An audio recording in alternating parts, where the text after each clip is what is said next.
Welcome to SSP Still Standing Podcast. I'm here with my brother OG. If you're trying to build, trying to heal, trying to lead, or just trying to make it through another day, you're in the right place. Welcome to Still Standing. How you feeling, brother? Bruh, another day, bro. Let's get into it. So you brought something to on my front table I wasn't even paying attention to. You kind of mentioned it last night. So speak on what's going on, man, with the military stuff. So if no one is following, there's a guy by the name of Pete. Let me see how to say his name. Pete Hegseth. He is the defense, Secretary of Defense? Nah, they don't call it that no more. What they call it? What do they call it? Guess what he calls it now. What they call it now? The Secretary of War. The Secretary of War. So that is crazy. He is signing a memo. I want to say either yesterday or what's today? Third, right? The day's the third. So I want to say either yesterday or today he is signing a memorandum that pretty much is allowing, under the commander's discretion, that is allowing individuals who work on base to carry their personal weapons, which I see is very, very, very dangerous. I posted on Facebook about the type of shootings that have been happening on posts, specifically with Fort Hood, in 2009 and 2014. You know what I'm saying? So, and that's when it was illegal to do these things. Okay, so that's what I'm about to tell for the SSC, the chat, let them know, because people might be a little bit lost on why this is a big deal. So let them know the memos beforehand and why this is such a big deal, kind of what you had to go through if you even wanted your firearm on post and things like that, so they get more of an understanding. So you said break what down? What needs to be broken down? Why this rule change is important and what it was beforehand. So they understand, because some people might think you in Texas, you on Fort Hood, shoot, you got your concealed carry. Well, now you don't even need it. Now so you can carry it. So why is that different when you go on post? So clarify that for them. So when you go on post, there are regulations, there are policies that go, even though you are well within your rights to carry. But within that installation, there are regulations, there are policies that go against that.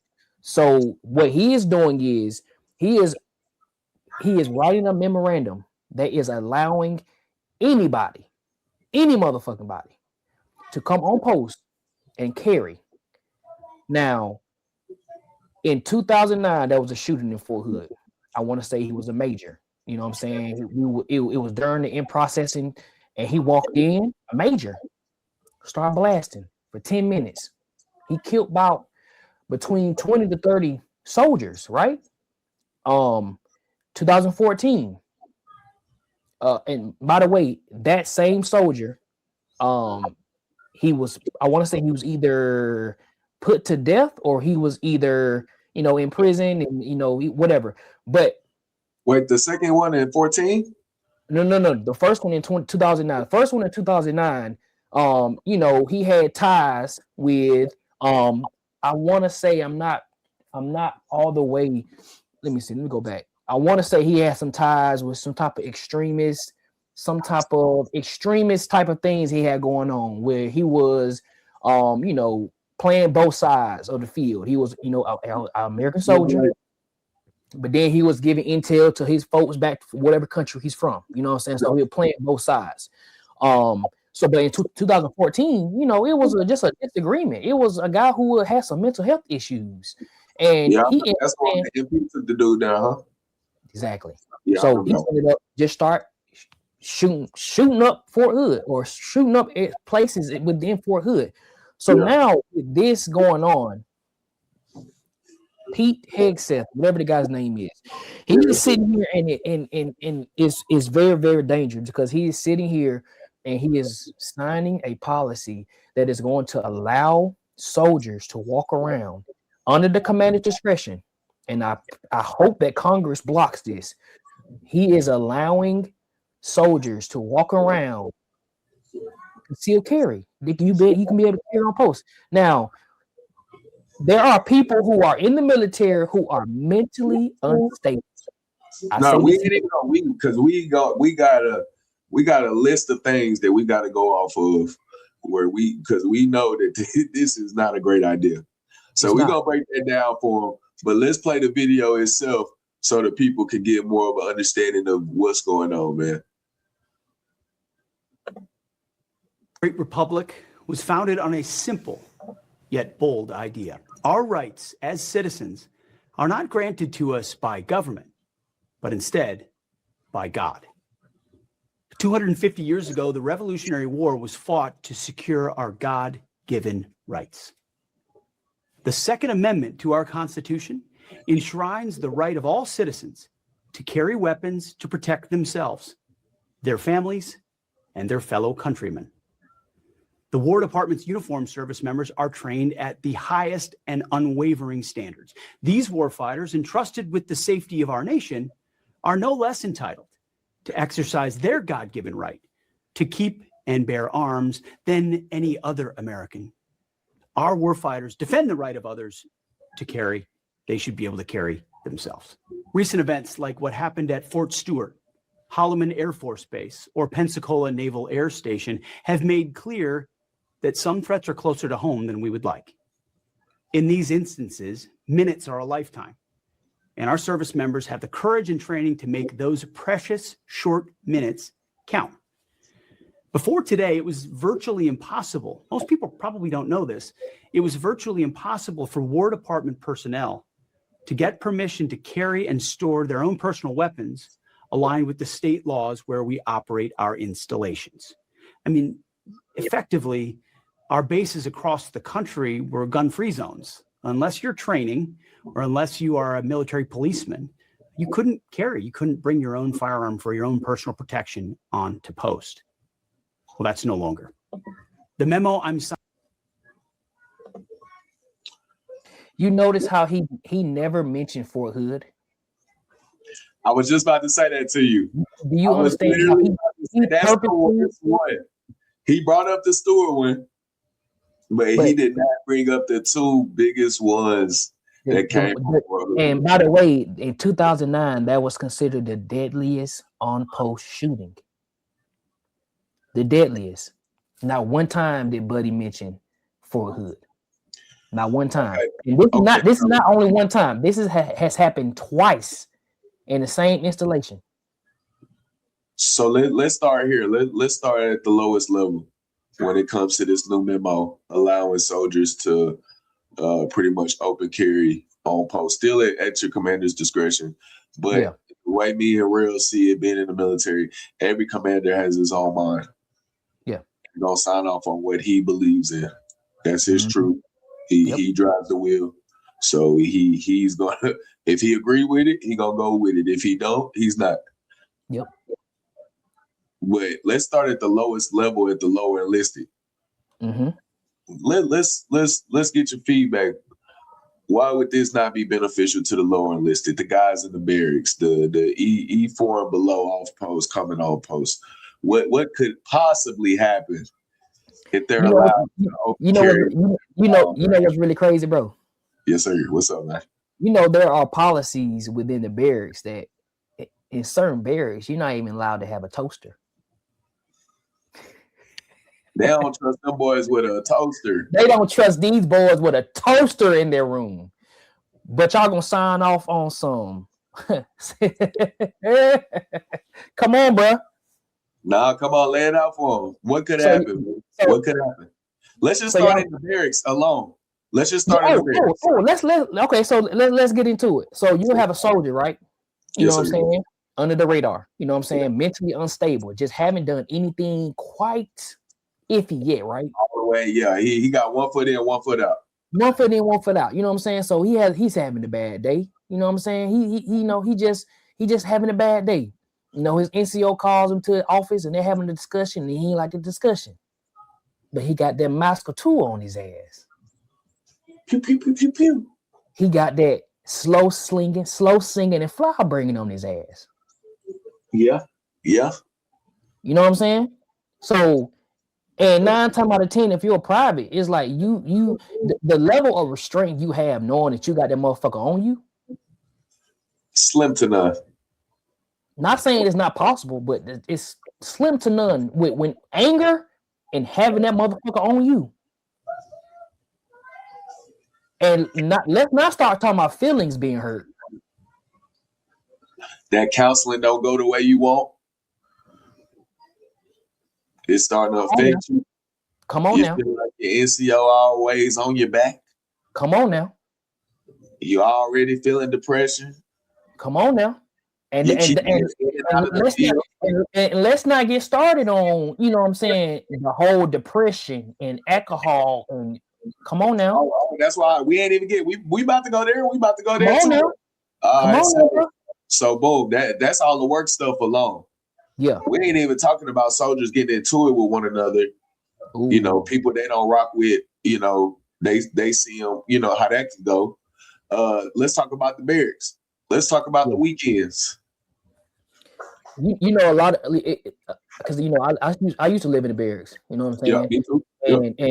And in the barracks, if you ain't playing no video games, if you ain't goddamn drinking, if Smoking you ain't, yes, like it's only a few things that really go on. You know what I'm saying? You do have you know people.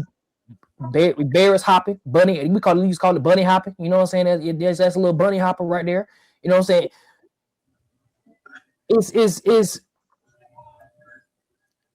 saying? I really feel like, bro, this policy is going to turn for the worst, bro. I can't even say I understand the intent because let's just stay on it because we're gonna build up to the end. So like you said, bro, let's just stay on the low end list that we in the barracks on the weekends. Yeah. Okay. All right. Cool. So, like you said, if you're not playing video games, you drinking. If you're not drinking, smoking cig. If you're not doing that, you're doing all of it, and you fucking with some hoes. Okay. Cool. Yeah. All that. That's the normal barracks. You know what I'm saying? Barrack parties. Bears parties. Hey, we ain't even get into the underage drinking. We ain't even talking about that. Yeah. We ain't even talking about that. So now these soldiers can now put themselves in a position of we don't know what type of medication they prescribe, mixing that with alcohol. Right. And now you got a firearm in your possession. I don't know about you, but how many barracks fights you seen? I've seen way too many. And the thing about it is, hey, it used to be hey, if you get your ass whooped, that you just took an ass whooping. It's over with. Because I got to see back the truth. Like I got to see you again every day. So either we gonna beat every day or it's over with. Yeah. So okay. Yeah. Yeah. So we gonna X out the whole fighting shit because if you got a motherfucker on you, who fighting? In they mind, they're a god. I got the motherfucker on me. Fight. Now we're not saying everybody, you know, don't know about the fisticuffs, but now when you mix alcohol with anger, with a lot of people internalize everything in the military, and it starts defeating them on the inside. So on top of just your anger, you also just battling all of your feelings for the week because on the weekend, the only time you getting off to chill. Yes, exactly.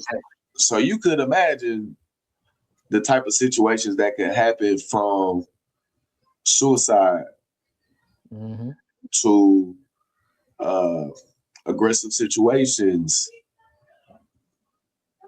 to miscommunication to mental health and just being totally unstable, not supposed to be around a firearm. And we ain't even adding the kids that just want to be cool, want to be down. Exactly. Want to be around, want to be seen. Yeah. So yeah, I got that motherfucker on me tucked in my pants like an idiot. Oh, cheddar Bob. Yep. This is why they just don't allow soldiers to just have their weapons on them because of the way they're wired. So it's cool when you're in the field, but when you're not in the field and you ain't got nowhere to take out that aggression or your training or whatever, guess what they're going to do? They're going to take it out on each other. And it's going to put them in situations that could potentially harm them. Exactly. So when we say we are against this memo being signed or being put out, it's truly for the safety soldiers because we understand mentally what they go through. Exactly. So, okay, boom, that's the lower list. Let's get to the NCOs. Yeah. Talk a little bit more on that. Why that would be negative for NCOs, the older ones, all of the ones we've seen go through these certain situations. Because you know the NCOs, whenever they get in trouble, the situation's always sticky. It's always messy. Yeah. They don't get in trouble. You ever had that NCO, and I'm sure you have. I'm sure you've been around that type of NCO that, you know, they thrive over having power. They thrive over control. They thrive over always being right. They thrive. You know what I'm saying? I know you know some NCOs that's like that, right? Yep. Add that motherfucker on their hip and see how more of a beast they become.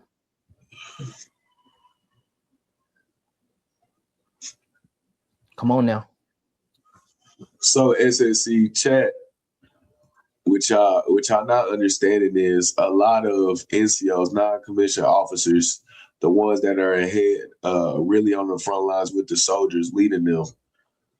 Some of them, well, honestly, bro, it was a wave where they just got rid of all the good leaders. You remember that, bro? Yeah. They didn't care about the leadership because it was, I guess, time of peace.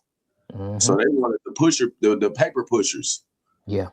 The ones that could conform to the new rules, you know. Exactly. So they was really trying to get a lot of that old school, you know, pushed out pretty much. So now you got a batch of leaders that are younger, ambitious, you know, and once they get put in this power, they want to show everybody why they deserve to be there. If you're a natural leader, you understand you never need to show anybody why you need to be there. Or one of the best leaders are the leaders who don't have to let people know who they are. I'm an NCO. That's what I'm saying. You ain't one of the ones. If you gotta let people know, you hide it behind that suit. If they gotta announce what type of leader they are when you're in the Army, if they gotta tell you they're an NCO when you can see the rank on their chest, exactly, you know what you're dealing with. So now you can conceal carry. You're power hungry, and let's throw out one more thing about those type of NCOs that are power hungry. You got bullied in school, gang. Ooh, talk to him, bro. You got bullied.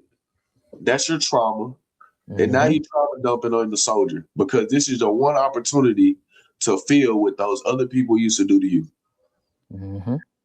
Bro, I can't make this up, Chad.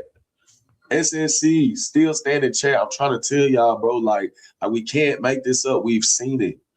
Power hungry. And if you let them sit there long enough, they will tell you their life story. And it always starts the same, bro. So now they have this power. They can conceal carry. Okay, what else, bro? What how else you feel like that negatively affects the NCOs? You don't think NCOs have mental issues, mental problems? You don't think they have issues that they have at the house and they take the issues that's at the house and bring it to work? We seen it. Spouse is cheating on them. We seen it. They take those type of issues and they want to beat up on the soldiers just because of what's going on in their household. Come on now.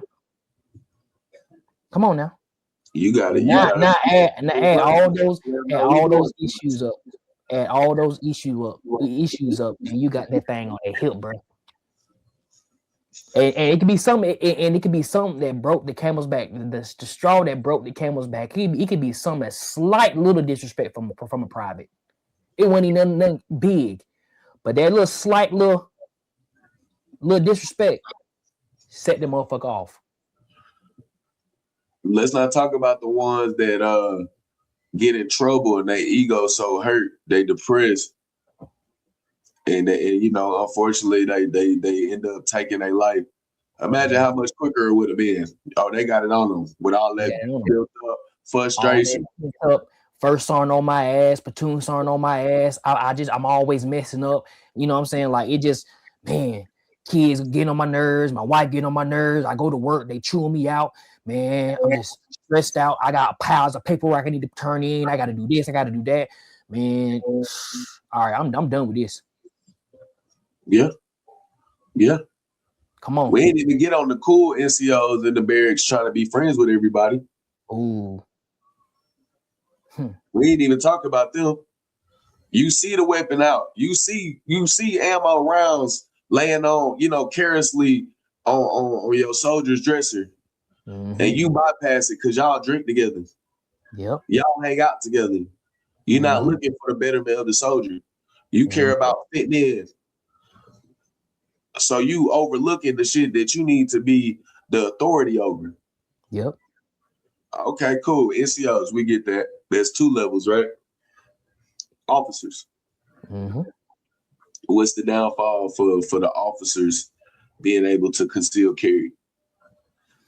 See, the downfall with officers is the fact that you have officers nowadays that graduate from West Point and they think they big and bag and they know everything just because they graduated from West Point. They really just graduated college for real. You really ain't. You really just a private in the officer lane for real. If you be honest. So take that type of soldier that feel like they know everything. They feel like they're a big dog when it comes to being in the military. Go to a unit, platoon sergeant saying something to him. You know what I'm saying? Team leader saying something to him. He's like, hey, I'm an officer, man. You can't say shit to me. And that's real. Without the weapons. Yeah. That's the ego without the weapons right there, bro. Now, exactly. I ain't saying all sticks been the same captains. I'm not saying, you know, all 2 bars the same at all. But for the most part, it come with an ego. Just amongst themselves, they got ego. Yep. So it comes with an ego. And if we just being honest, completely honest, some of the most egregious offenses in the military have come from officers. Yep. Some of the worst prostitution rings, the massacre, mass shooting, you know what I'm saying? Yep. SA. Some of the most egregious stories you've heard come from officers. Yep. Now, I'm not saying all officers are bad by any means. I've met some great colonels. I've met some great captains, some great first lieutenants, second lieutenants. So I'm not saying all officers are bad, but I'm just putting that history into perspective for everybody. And now you're allowing them to bring their weapon on post. So overall, now that we laid down those 3 layers of it, what's your overall perspective on the memo he'll be passing down and allowing soldiers to bring their firearm on post? We gave them all 3 layers where the mistakes could come. So overall, how do you feel about this? I'm still not okay with it. I really don't want anyone personally coming on post with it on them just because it got passed and they can be able to do it. But if I was to be okay with it, you know, MPs, you know what I'm saying? Let me see, you know, I don't know.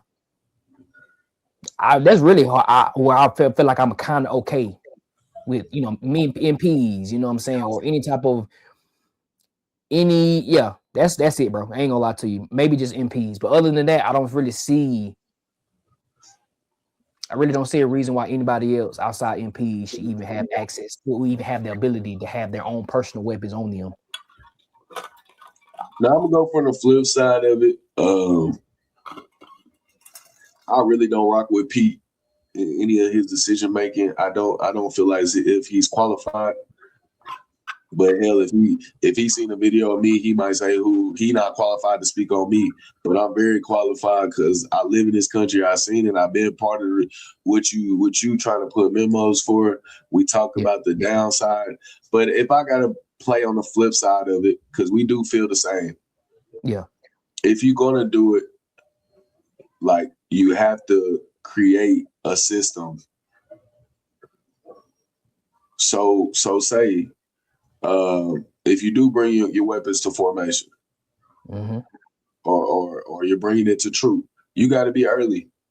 I was an armor, so the armor gotta be there with you, armor, and you got to check your weapon in to the arms room while you're on duty. Yep. After work, after you get released, the armor will be back at troop. You can then grab your weapon after release. And you got to sign it in. I need to know what serial numbers you have, just like before. Yep. No hiding of nothing.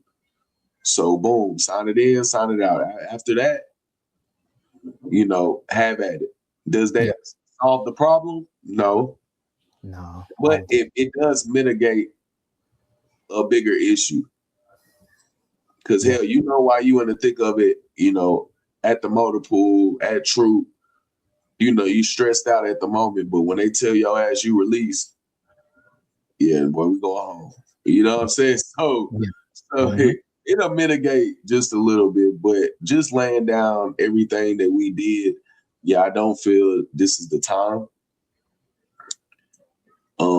Allowing soldiers to have it on post, saying they need to protect themselves. If we're all one team of, the big bad military, the big bad army, then who are we protecting ourselves from? Right.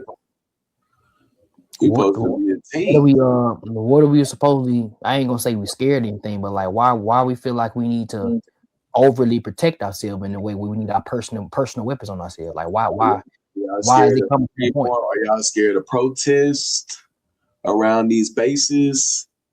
And you need to protect yourselves. Yeah. And when you do that, guess what? You use your own weapon. So we can put that Article 15 on you. Because we said protect yourself. Not the post, but you see what I'm saying? Because somebody got to get outed. Yep. Or maybe they feeling big and bad and they don't feel as if they can do anything else. Martial law. Can't sign all of y'all out weapons, but hell, if y'all got your own, even better. Because guess what? It's gonna be a war crime at the end of the day. Y'all going to jail whether we signed the weapons out or we didn't. And then Trump ass gonna be like, "It is what it is." No, so while we talking about this and what he signed last night or today, what was Trump worried about? What else you just told me about, brother? Oh, for some odd reason, Trump got his nose in NCAA business. Like he feel like he has this big say so. So according to ESPN, let me go back to it. So Trump's aim is set to sign an executive order on college sports to regain control of NIL. Say that again. Trump is set to sign an executive order on college sports to regain control of NIL. Say it one more time, man. Well, just one more time. I'm sorry. I got bad ears. We used to be at the range.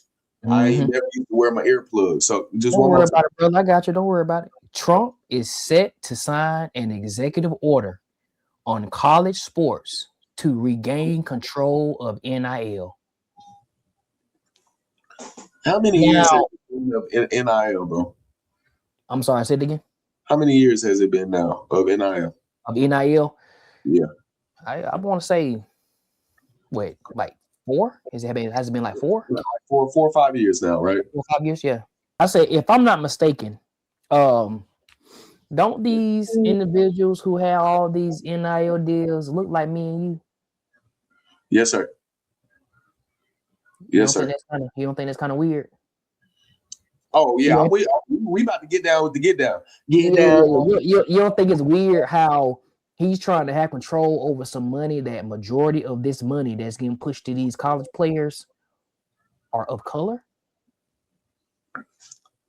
Now let's start about the negativity of the NIL. Let's play devil advocate real quick. So people just say, well, we not cherry picking. They can make up whatever they want to. So let's go through the negatives of the NIL. Right? Okay. It's a lot of influence. It's a lot of hearsay. It's a lot of kids getting stuck in the transfer portal trying to gain a bag. Yeah. It's a lot of high school kids coming out that are not going to get a chance because of a lot of these older players sticking around to try to get a bag. And also, it's been a lot of bad business deals because there's no regulations on the deals. As certain companies, boosters, trying to get players percentages later down the line in their careers if they're to make it to the NFL, having stipulations in there that certain players might not be privy of, or just not even reading their contract and not even getting the amount that they're looking for. So there has been a lot of hassles when it comes to NIL. But for the most part, it's given us some pretty good damn football. Yeah, absolutely. So, yeah, they could say, okay, if I'm Trump, I'm going to sign a bill, executive order, trying to limit these kids on NIL, transferring, and how many years, how many years part, I don't disagree with. So it's going to be East side. Why is the NCAA not handling this? So he's trying to change it to where it's 5 years and only one transfer. The thing about the transferring is, again, if you're good, you're going to play. If you're not good, you're not going to play. Talk to them. These kids that scared of competition, they scared of having to fight for their position, some real adversity that really make champions. You've been given everything your whole life. You just started your whole life, and now you face adversity and you want to transfer. So we get that.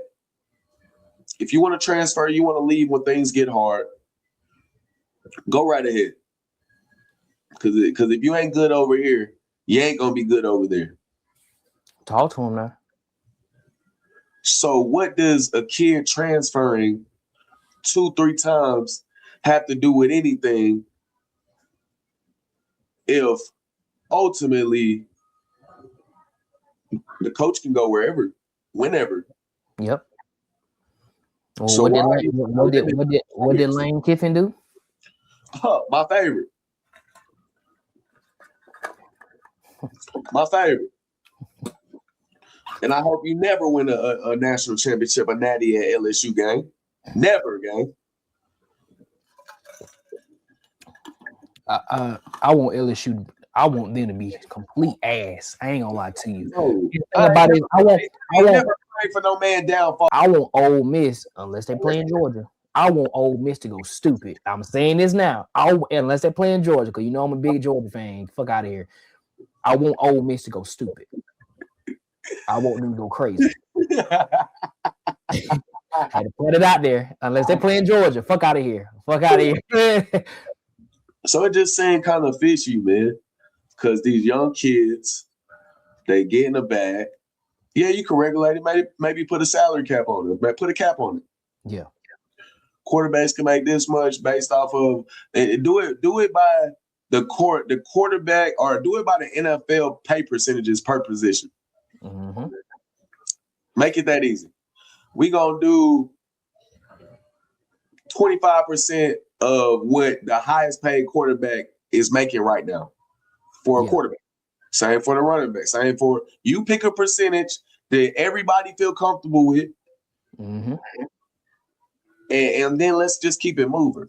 But trying to put all of these caps on there and do this and that, it kind of shows your hand, because like you said, a lot of these NIL deals are given to people that look like me and you. Exactly. Now I will say, you know, the only thing that I can say I don't like about, you know, if you want to transfer, cool, but if a team is giving you a certain amount of money, and let's just say you don't fulfill said time being there, you don't deserve that money because you didn't fulfill, you didn't play. Like, I feel like there needs to be a level of loyalty in a sense of like, all right, we're going to give you 800,000. Let them throw in the ballpark. We're going to give you 800,000. And after one season and you play pretty decent, pretty nice, pretty good, and you say, all right, it's been cool. I want to go to this school now. Gang, how much did UGA make this football season? Oh, I need to look it up. Let me know a number. All right. Tomorrow, how many did the football program make? Let me see. I don't even know what TV deals they got now. That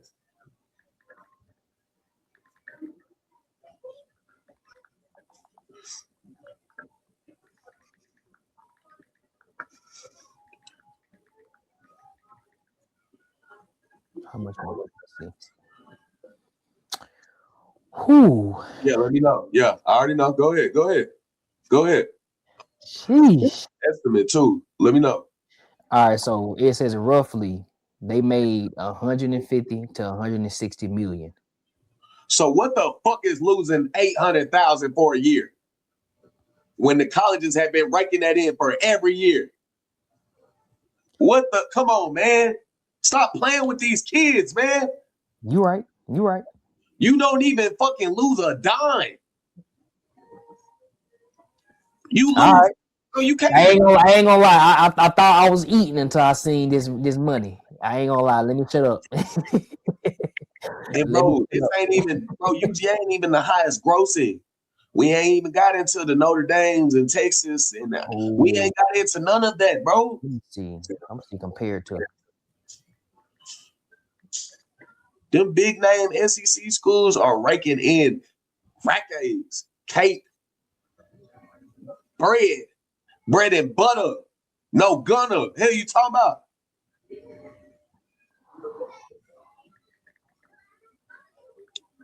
Let me see.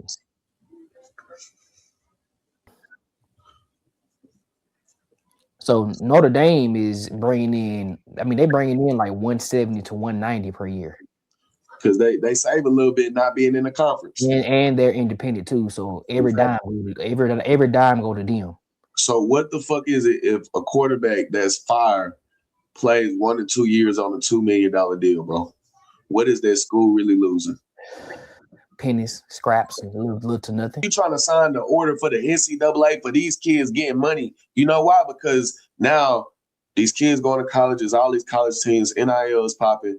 So now this kid get out of school, 22, maybe he don't go to the league. Yeah. But now he got 500,000, 600,000, 700,000 to start up his life. And he had a degree. Yeah. You right. Bro, it's just too shady, gang. It's too shady, man. But hey, man, that was pretty much the episode, bro. You know, we wanted to give folks a quick one. We had something on our chest to get off. I just really hope before we end this, bro, I really hope that that Congress blocks. I really hope that Congress and every commander is, if they got a brain on themselves, they will know that by them approving this shit, that y'all are putting y'all job on the line and y'all put lives on the line. Because somebody gonna get blamed when it go bad. And y'all, they already know who's gonna be the fall guy. Whoever signed that approval, that they approving whatever, it's gonna fall on them because they're gonna directly be the person that is signing shit off. That's gonna have people be like, all right, he signed it off. 30 people got killed. It's on him. You know what I'm saying? There we go. And for me, I treat Daddy T. It's like, hey, you got too much to worry about than me trying to worry about the NCAA and NIL and transferring. Why are you even over there with it? Worry about oil. Worry about our soldiers. Yeah. Y'all too busy in the underground bunker. Goddamn cocaine and hookers. Y'all doing it up big. Look crazy on every interview. Fuck But you yeah, worried about the NCAA for? But you know what my take is? I feel like I honestly feel like this is chess, not checkers. And this is why I say this. They are trying to do any and everything that they can to have people not pay attention or keep driving towards this Epstein stuff. Because look at this. Oh, we're gonna have the Secretary of War sign off a memorandum that says that soldiers can carry on posts. I'll be downstairs a minute. And 6 months from now, a shooting happens on post. That's gonna be the biggest thing that's gonna be popping right now. And that's gonna be the Epstein files gonna be like, ooh, we talking about these shooting that just happened on post. But it's only so long you can distract them from something that everybody been looking for, bro. Oh, it's gonna always be something else. Even start another war. What can we do? Let's start another war. Let's you know what? But realistically, gang, you got 2 years to make the massive breakdown happen. Hey, I'm about to sit back, pop me some popcorn, and watch this damn movie. Yo, hey, black folks, you don't need to be at no King's protest. You don't need to be out doing the damn motherfucking thing. I'm sorry to curse y'all. God bless y'all. But y'all don't be, hey, man, don't feel it necessary to fight these folks' battles. Our people that been through enough. We done fought for more than enough. We got to come together, stick together, because when it start raining outside, I want to be around all my folks and make sure they got umbrellas. I know we be disagreeing every now and then, and you know, folks had a discrepancies in our culture and this and that and what we supposed to be doing. And everybody don't fight for the same cause. I get that. Mm-hmm. But this the cause. If we want to come back together, sit your black ass down. Keep it still. Take care of your family. Take care of yourself. Go to therapy. Hey, but when it's time to fight that battle, be ready. So you ain't got to get ready. And it's SSP, man. Still Standing Podcast. SSP Still Standing Podcast on YouTube. Still Standing Podcast on Facebook. Still Standing Clips on Facebook. BB Hollywood _ there we go. Gotcha. BB Hollywood _ on Twitch. OG Strange _ on Twitch, man. We appreciate y'all. Thank y'all for tuning in, man.